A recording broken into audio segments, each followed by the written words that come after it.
of September was a shocking breach of international law. অবশেষে ঘটনা ঘটেই যাচ্ছে। আমাদের বাংলাদেশের রাজনীতিতে একটি বড় পরিবর্তন ঘটতে যাচ্ছে। আগামী 1 মাসের মধ্যে ইউনূস সরকারের পতন ঘটবে, এটা সুনিশ্চিত। মিলিটারি ইন্টেলিজেন্স বলছে আগামী 1 মাসের মধ্যেই ইউনূস সরকারের পতন ঘটবে। ব্রেকিং নিউজ, বৈধ প্রধানমন্ত্রী শেখ হাসিনার পদত্যাগপত্র জাতিসংঘে জমা না দিলে সেনাবাহিনীর ওপরে নিষেধাজ্ঞা, জয় বাংলা জয় বঙ্গবন্ধু, এরকম একটা পোস্ট তিনি দিয়েছিলেন। তার পোস্ট আপনারা দেখে নিতে পারেন। সেই পোস্টে এই দাবিটা করা হয়েছিল। এছাড়া আরও একাধিক পোস্টে সেম দাবিটা করা হয়। খেলা কি এখন জাতীয় পার্টির হাতে? জিএম কাদের খুব ক্লিয়ারলি নেমে গেছেন পথে এবং বেশ এবার সাহসের পরিচয় দিচ্ছেন। আওয়ামী লীগের হুট করে শেষ দিকে তার নিষেধাজ্ঞা তুলে দিলে হবে না, খুব সিগনিফিকেন্ট যে তাহলে কি আওয়ামী লীগের কাছে এমন কোনো ইনফরমেশন আছে যে আওয়ামী লীগ ও জাতীয় পার্টিকে ছাড়া নির্বাচন হতে দেওয়া হবে না, এই ঘোষণা দিয়েছেন জিএম কাদের। এতবার হুমকি একটি বড় পরিবর্তন ঘটতে যাচ্ছে। অন্তর্বর্তী সরকার তথা ইউনূস সরকারের বিদায় ঘণ্টা বেজে গিয়েছে। ইউনূস সরকারকে বিদায় নিতে হচ্ছে। ইউনূস সরকারের পতন সুনিশ্চিত। আগামী 1 মাসের মধ্যে ইউনূস সরকারের পতন ঘটবে, এটা সুনিশ্চিত। এমন একটি চাঞ্চল্যকর দাবি করেছে ভারতের মিলিটারি ইন্টেলিজেন্স। ভারতের মিলিটারি ইন্টেলিজেন্স বলছে আগামী 1 মাসের মধ্যেই ইউনূস সরকারের পতন ঘটবে। তারা জোরালোভাবে বলছে, ভারতের বিভিন্ন মিডিয়া দাবি করছে, ভারতের অনেক রাজনৈতিক বিশ্লেষক দাবি করছে, ভারতের ইন্টেলিজেন্স ফোর্স এমন একটি তথ্য প্রকাশ করেছে আগামী 1 মাসের মধ্যেই ইউনূস সরকারের পতন ঘটবে। এখন প্রশ্ন উঠতে পারে, এদেশে সরকারের পতন ঘটবে নাকি নির্বাচন হবে, তাতে ভারতের কি? ভারত কেন এই ধরনের চাঞ্চল্যকর একটি দাবি করলো?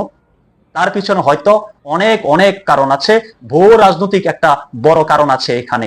এই মুহূর্তে আওয়ামী লীগের সভানেত্রী সাবেক প্রধানমন্ত্রী শেখ হাসিনা ভারতে অবস্থান করছেন।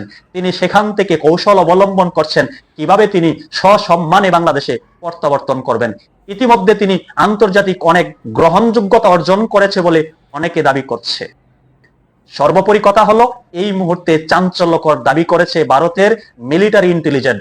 তারা বলছে আগামী 1 মাসের মধ্যেই ইউনূস সরকারের পতন ঘটবে। এখন এখানে বড় প্রশ্ন, তাহলে বাংলাদেশের সরকার কে হবে? এই দেশ কারা পরিচালিত করবে? কারা নির্বাচনের ব্যবস্থা করবে? এখানে কি তত্ত্বাবধায়ক সরকার আসবে নাকি সাবেক সরকার এসে আবার ক্ষমতা গ্রহণ করবেন? আওয়ামী লীগ সরকার এসে ক্ষমতা গ্রহণ করবেন, শেখ হাসিনা আবার প্রধানমন্ত্রী হবেন?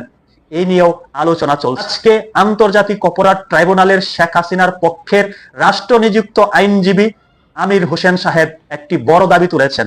তিনি আদালতকে জানিয়েছেন শেখ হাসিনা এ দেশ থেকে পালিয়ে যায় নাই, শেখ হাসিনা রাষ্ট্রীয় সফরে ভারতে অবস্থান করছেন। তাহলে কি দাঁড়ায়? শেখ হাসিনা এখনো বাংলাদেশের বৈধ প্রধানমন্ত্রী, তিনি রাষ্ট্রীয় সফরে আছেন, নিরাপত্তার কারণে তিনি এই মুহূর্তে ভারতে অবস্থান করছেন। তিনি বাংলাদেশের বৈধ প্রধানমন্ত্রী, এখনো তিনি বাংলাদেশের প্রধানমন্ত্রী আছেন। তাহলে কি শেখ হাসিনা ফিরে এসে আবার প্রধানমন্ত্রী হবেন? তিনি এসে আবার ক্ষমতা দীর্ঘস্থায়ী করবেন নাকি তত্ত্বাবধায়ক সরকারের কাছে ক্ষমতা হস্তান্তর করে একটি নির্বাচনের ব্যবস্থা করবেন? অনেক কিছুই ঘটতে পারে। তবে এই মুহূর্তে আমাদের বাংলাদেশে কিন্তু একটা বিষয় নিয়ে ব্যাপক আলোচনা চলছে, সেটা হলো অন্তর্বর্তী সরকারের অধীনে নির্বাচন নয়, নির্বাচন হতে হবে তত্ত্বাবধায়ক সরকারের অধীনে। বিএনপির পক্ষ থেকেও একই কথা বলা হচ্ছে, আগামী সংসদ নির্বাচন হতে হবে তত্ত্বাবধায়ক সরকারের অধীনে। এই মুহূর্তে একেবারে ঘোলাটে পরিস্থিতি বিরাজ করছে রাজনৈতিক অঙ্গনে। কি ঘটবে, কি হতে পারে সেটা বোঝা দুষ্কর। আমি যে কথাটা বললাম, আগামী 1 মাসের মধ্যেই অন্তর্বর্তী সরকারের পতন ঘটবে, ইউনূস সরকারের পতন ঘটবে, এমন দাবি করেছেন ভারতের একজন রাজনৈতিক বিশ্লেষক তরুণ ঘোষ।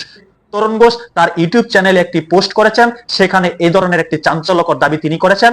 তিনি বলছেন ভারতের মিলিটারি ইন্টেলিজেন্স দাবি করেছে, তারা পরিষ্কার করে জানিয়ে দিয়েছে আগামী 1 মাসের মধ্যেই এই অন্তর্বর্তী সরকার ভেঙে যাবে, ইউনূস সরকারকে হটানো হবে, ইউনূস সরকার থাকবে না, এই দেশে এই ধরনের কোনো অন্তর্বর্তী সরকার থাকবে না। ক্ষমতা কে নেবে সেটা হয়তো সময় বলে দেবে।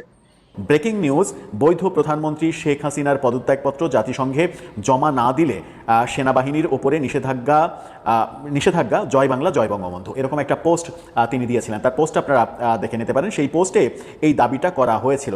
এছাড়া আরও একাধিক পোস্টে সেম দাবিটা করা হয়। সেই দাবিটা করার প্রেক্ষাপটেই নতুন করে চাঞ্চল্যের সৃষ্টি হয় যে জাতিসংঘ আদতেও এই ধরনের কোনো সিদ্ধান্ত নিয়েছে কিনা। শেখ হাসিনার পদত্যাগপত্র জাতিসংঘে যদি না দেখানো যায় তাহলে সেনাবাহিনীর ওপরে কোনো নিষেধাজ্ঞা আসছে কিনা, কিংবা শান্তি মিশনে সেনাবাহিনীর যে অংশগ্রহণ, সেই অংশগ্রহণের সুযোগটা নষ্ট হচ্ছে কিনা। ব্যাপারটার সঙ্গে মানে কাকতালীয়ভাবে আরেকটা ব্যাপার জড়িয়ে গেছে। সম্প্রতি জাতিসংঘ যে পুলিশের একটা পুরো কন্টিনজেন্টকে শান্তি মিশন থেকে বিদায় করে দেওয়ার সিদ্ধান্ত নিয়েছে, সেটা নিয়ে চাঞ্চল্যের সৃষ্টি হয়েছে। এরপরে যেটা হয়েছে সেটা হচ্ছে যে 1313 জনের সেনা এবং প্রতিরক্ষা বাহিনীর সদস্যদের জাতিসংঘের শান্তি মিশন থেকে বিদায় করা হচ্ছে। পরপর এই দুইটা খবর যে চাঞ্চল্যের সৃষ্টি করেছিল তার সঙ্গে আবার এটাকে মেলানো হচ্ছে। কিন্তু কালবেলা বলছে যে এই মানে দাবিটা গুজব। কি বলছে তারা একটু শোনার চেষ্টা করি। তারা বলছে যে সাবেক প্রধানমন্ত্রী শেখ হাসিনা ভারতে পালিয়ে যান, এর আগে তিনি পদত্যাগ করেন বলে সেনাবাহিনীর পক্ষ থেকে জানানো হয়েছিল। সম্প্রতি ব্রেকিং নিউজ, বৈধ প্রধানমন্ত্রী শেখ হাসিনার পদত্যাগ, যেটা বললাম যে সামাজিক যোগাযোগ মাধ্যমে ছড়িয়ে পড়ে। এ নিয়ে বিভিন্ন সামাজিক যোগাযোগ মাধ্যমে নানা রকমের পোস্ট দেখা যায়। ফ্যাক্ট চেকার সংস্থা রিউমার স্ক্যানার তারা দাবি করছে যে এই ধরনের ব্যাপার এটা গুজব। তারা কি বলছে, তাদের অনুসন্ধানে জানা যায় জাতিসংঘে সাবেক প্রধানমন্ত্রী শেখ হাসিনার পদত্যাগপত্র জমা না দিলে সেনাবাহিনীর উপর নিষেধাজ্ঞা সংক্রান্ত কোনো সিদ্ধান্ত জাতিসংঘ বা অন্য কোনো সংস্থা নেয়নি। ফ্যাক্ট চেকার রিউমার স্ক্যানার তারা দাবি করছে। আবার আওয়ামী লীগের পক্ষ এই রিউমার স্ক্যানারকে সরকারের এজেন্ডা বাস্তবায়ন করা হচ্ছে এবং এই ফ্যাক্ট চেকের ব্যাপারটা শুধুমাত্র আওয়ামী লীগের বিভিন্ন ইস্যুতেই করা হচ্ছে, এরকম দাবিও করা হচ্ছে। তারা বলছে যে এমনকি এ সংক্রান্ত কোনো তথ্য গণমাধ্যম ও বিশ্বস্ত সূত্রেও পাওয়া যায়নি। প্রকৃতপক্ষে কোনো তথ্য প্রমাণ ছাড়াই আলোচিত দাবিটি সামাজিক যোগাযোগ মাধ্যমে ব্যাপকভাবে প্রচার করা হচ্ছে। আলোচিত দাবিতে বলা হচ্ছে গণ অভ্যুত্থানের পদত্যাগ করা সাবেক প্রধানমন্ত্রী শেখ হাসিনার পদত্যাগপত্র জাতিসংঘে জমা না দিলে তারা এই ধরনের সিদ্ধান্ত নেবে, সেনাবাহিনীর উপরে দুর্যোগ নেমে আসবে। তারা বলছে যে এছাড়া জাতিসংঘের ওয়েবসাইট, ইউটিউব চ্যানেল এবং সোশ্যাল মিডিয়া হ্যান্ডেলেও অর্থাৎ ফেসবুক, ইনস্টাগ্রাম, এক্স এ সংক্রান্ত কোনো তথ্য তারা খুঁজে পায়নি। গত 19 অক্টোবর প্রথম আলোর ওয়েবসাইটে প্রকাশিত একটি প্রতিবেদন থেকে যেটা জানা গিয়েছিল সর্বশেষ, যে জাতিসংঘের শান্তি রক্ষা কার্যক্রমের মিলিটারি অ্যাফেয়ার্স দপ্তর জানিয়েছিল বাংলাদেশের মিশনে একটি চিঠি তারা পাঠিয়েছে। 14 অক্টোবর পাঠানো ওই চিঠিতে বাংলাদেশের শান্তিরক্ষী সংখ্যা কমানোর বিষয়ে সিদ্ধান্ত উল্লেখ করা হয়েছে। ওই চিঠিটাকে কেন্দ্র করেই মূলত এটা করা হয়েছে এবং এটাকে গুজব হিসেবে দেখছে ফ্যাক্ট চেকার প্রতিষ্ঠান রিউমার স্ক্যানার। এরকম সমালোচনা যদিও আমরা দেখছি যে বিভিন্ন জন এরকম সমালোচনা করার চেষ্টা করছেন যে সরকার তাদের নিজেদের একটা মানে নিজেদের খরচে একটা ফ্যাক্ট চেকার টিম তৈরি করেছে, যাদের পেছনে সরকার একটা বড় অর্থ খরচ করছে। তাদের কাজই হচ্ছে এই ব্যাপারগুলো মানে আওয়ামী লীগের কর্মকাণ্ডগুলো নিয়ে এক ধরনের প্রতিবেদন তৈরি করে আওয়ামী লীগের কর্মকাণ্ডগুলোকে মিথ্যা হিসেবে গণমাধ্যমে বলা, এরকম অভিযোগ রয়েছে। কিন্তু ফ্যাক্ট চেকার রিউমার স্ক্যানার বাংলাদেশে বেশ গ্রহণযোগ্য একটা প্রতিষ্ঠান হিসেবেই আমরা জানি। তারা অগ্রহণযোগ্য কোনো পর্যবেক্ষণ দেবে কি না সেটা হয়তো সময় বলে দেবে, সেটা হয়তো ভবিষ্যৎ বলে দেবে। আপাত অর্থে তারা যে দাবি করছে এবং কালবেলা যে দাবি করছে তাতে মনে হচ্ছে যে সাবেক মেয়র জাহাঙ্গীরের নামে যে ফেসবুক আইডি থেকে দেওয়া হয়েছে, আমি নিশ্চিত নই যে সেই আইডিটা জাহাঙ্গীর সাহেবের কিনা। সেই আইডি থেকে যেটা বলা হয়েছে, যে দাবি করা হয়েছে, সেই দাবি গুজব হিসেবেই দেখছে তারা। দর্শক, আপনার কাছে কি মনে হয়? জাতীয় পার্টি অন্তর্বর্তীকালীন সরকার নামে যে বস্তুটি আছে, এই বস্তুটিকে একটা ঝাঁকি দিতে শুরু করেছে কিনা, আমার কাছে এই প্রশ্ন তৈরি হয়েছে। তো প্রশ্ন তৈরি হওয়ার পেছনে একটা কারণ আছে। আমি আগে যে ঘটনা আপনার পত্রপত্রিকা দেখেছেন না, জাতীয় পার্টির চেয়ারম্যান আলটিমেটাম দিচ্ছেন, হুঁশিয়ারি দিচ্ছেন, খুব কড়া বক্তব্য দিচ্ছেন, এর বাইরেও কিছু ঘটনা আছে। সংক্ষেপে বলি, জাতীয় পার্টির উপজেলা দিবস নামে জাতীয় পার্টির একটা দিবস আছে, যে দিনটিকে জাতীয় পার্টি বড় করে উদযাপন করে। কারণ হোসেন মোহাম্মদ এরশাদ তার স্বৈরাচারী শাসন আমরা সবসময় স্বীকার করি, আমরা তার স্বৈরাচার বিরোধী আন্দোলনে আমরা অংশ নিয়েছিলাম। কিন্তু অনেক বছর পর এসে সবাই স্বীকার করে, আমরাও স্বীকার করি যে হোসেন মোহাম্মদ এরশাদ এমন কিছু কাজ করে গেছে যেটা বাংলাদেশে এরপরে আওয়ামী লীগ বিএনপিও করেনি। তারা এসে শুধু এরশাদ কেন করলো, টুটি চেপে ধরেছে বাংলাদেশের উপজেলা ব্যবস্থার 12টা বাজিয়েছে আওয়ামী লীগ বিএনপির দুই দল মিলেই। এবং বোধহয় 111 সরকার না আসলে উপজেলা ব্যবস্থার এই দুই দল বাংলাদেশে চালু করতো না। নামকা অবস্থা এখন চালু করেছে এবং উপজেলা চেয়ারম্যান পদটা কী পদ আপনারা জানেন, এটা শুধু তাদের দলীয় লোকদেরকে ভরণ পোষণের একটা পদ। যাক, ওই উপজেলা পরিষদ দিবস পালন করে ওটা একটা র্যালি করতে চেয়েছিল এবং জাতীয় পার্টির চেয়ারম্যান জিএম কাদের সেই র্যালিতে চিফ গেস্ট ছিলেন, তিনি সেটা উপস্থিত হয়েছিলেন এবং তিনি খুব সাংঘাতিক কড়া বক্তৃতা দিচ্ছেন। তার বক্তৃতাটা আমি আপনাদেরকে একটু শোনাই, অল্প কয়েক সেকেন্ড, চুম্বক অংশ। বর্তমান তত্ত্বাবধায়ক সরকার নিরপেক্ষ নয়, তাদের একটি দল আছে, এইটার জন্য তো আমরা আন্দোলন করেছিলাম। এই বক্তৃতা যখন জিএম কাদের দিচ্ছেন তখন আস্তে আস্তে বিশেষ লোকজন বোঝেন তো কারা, এটা সাধারণত এখন তো আগে তো থাকতো গোয়েন্দা সংস্থার বিশেষ লোকজন, এখন তারা না, এখন মাঠে ময়দানে যারা আছেন তারাই এসে বললেন যে স্যার আপনি দ্রুত বক্তৃতা এবং অনুষ্ঠান শেষ করেন, শেষ করে আপনি চলে যান, নাহলে কিন্তু আপনাকে অ্যারেস্ট করা হবে। এটা জাতীয় পার্টির বহু নেতাকর্মী আমাদেরকে বলেছে। এবং এরপরে জিএম কাদের খুব দ্রুত প্রোগ্রাম শেষ করেন এবং তারা র্যালিটা কিন্তু করেন নাই। জিএম কাদের সেই অনুষ্ঠানে আমরা যা আপনাদেরকে অডিও শোনালাম তার বাইরেও তিনি সবাই বলছে যে জিএম কাদের হুঁশিয়ারি দিচ্ছেন, জিএম কাদের আলটিমেটাম দিচ্ছেন। ফাঁকে একটু বলি যে আওয়ামী লীগের সভাপতি শেখ হাসিনার ছেলে সজীব ওয়াজেদ জয়, তার আওয়ামী লীগের সদস্য পদ আছে। সজীব ওয়াজেদ জয়ও কিছু বক্তৃতা দিয়েছে, ইন্টারভিউ, আমরা ওগুলো ছাপাতে চাই না, পত্রপত্রিকা বা ইন্টারন্যাশনাল মিডিয়া যেটুকু এসছে সেটুকু হলো যে জয় বলেছে বাংলাদেশে একটা সুষ্ঠু অংশীদারমূলক নির্বাচন লাগবে, না হলে এই দেশ স্থিতিশীল হবে না, এবং অংশগ্রহণমূলক নির্বাচন করতে হলে আওয়ামী লীগের হুট করে শেষ দিকে তার নিষেধাজ্ঞা তুলে দিলে হবে না। এটা খুব সিগনিফিকেন্ট যে তাহলে কি আওয়ামী লীগের কাছে এমন কোনো ইনফরমেশন আছে যে নির্বাচন জাস্ট আগে আওয়ামী লীগের কার্যক্রমের উপর যে নিষেধাজ্ঞা এই সরকার বস্তুটি রেখেছে সেটা তখন তুলে নেওয়া হবে, তারপরে বলবে যে আমরা তো নিষেধাজ্ঞাও তুলে নিয়েছি, আওয়ামী লীগ তো নির্বাচনে অংশ নিল না।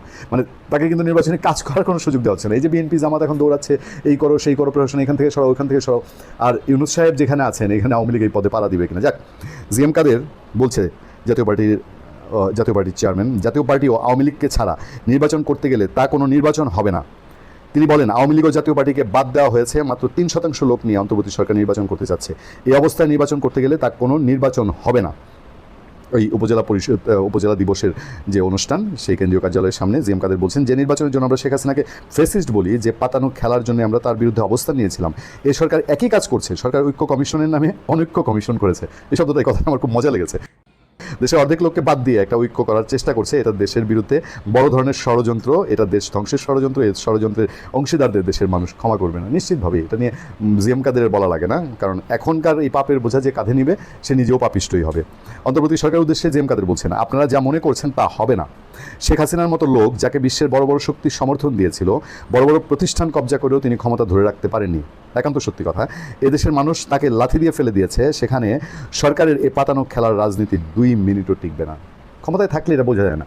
ইউনূস সাহেবও সে তো আরও আনারি লোক, রাজনীতির ধারে কাছে না, ব্যবসায়ী মানুষ, তিনি বুঝতে পারছে না যে আসলে তিনি যে কী করে ফেলেছেন। বলছেন জেল ভরে ফেলেছেন, এটা করে, এরকম করা যায়। হঠাৎ করে এসে ওই নতুন আয়না দিয়ে দেখে না, এরকম খুব করা যায়। হ্যাঁ, উনিও সেটাই করেছেন, করতে থাকুক, এবং আলটিমেটলি ওই যে কর্ম তেমন ফল, যে করে সেই ফল ভোগ করে। অন্তর্বর্তী সরকার নিরপেক্ষ নয় উল্লেখ করে তিনি বলেন, আমরা একটা নিরপেক্ষ তত্ত্বাবধায়ক সরকারের জন্য আন্দোলন করেছিলাম, যেখানে কোনো দল থাকতে পারবে না। যাদের নিজস্ব দল থাকবে তারা তত্ত্বাবধায়ক সরকার হতে পারবে না। বর্তমান সরকারের একটি নিজস্ব দল আছে। জিএম কাদের নিশ্চয়ই এনসিপির কথা বলছেন, এবং এটা প্রতিষ্ঠিত সত্য বাংলাদেশে। জিএম কাদের আরও বলছেন, এই নির্বাচন জাতীয় পার্টি আওয়ামী লীগকে বাদ দেওয়া হচ্ছে। নির্বাচনের ফলের দিক দিয়ে তৃতীয় দল জাতীয় পার্টি, আর চতুর্থ দল হলো জামাতে ইসলামী। মানুষের মধ্যে প্রচার করা হচ্ছে, বিশেষ করে জামাত প্রচার করছে আওয়ামী লীগের পিটো হলো বিএনপি। এটা প্রচারের অর্থ হলো আওয়ামী লীগ আর বিএনপি এক। মানুষের প্রশ্ন হলো তৃতীয় দল হিসেবে জাতীয় পার্টিকে বেছে নেওয়া যায় কিনা। এটা অবশ্যই জিএম কাদের স্বপ্ন দেখতে পারেন। সেখানে জামাতের কথা হলো তৃতীয় দল তারা, কিন্তু জাতীয় পার্টি থাকলে তো তারা তৃতীয় দল হতে পারবে না, তাই তারা জাতীয় পার্টিকে বাদ দিতে চায়। আজকে জাতীয় পার্টির একজনকে আমি বলেছিলাম যে খেলা কি এখন জাতীয় পার্টির হাতে। জিএম কাদের খুব ক্লিয়ারলি নেমে গেছেন পথে, এবং বেশ এবার সাহসের পরিচয় দিচ্ছেন। গত কিছুদিন ধরেই তার পার্টি অফিসের পর খুব ঠান্ডা মাথায় খেলছেন।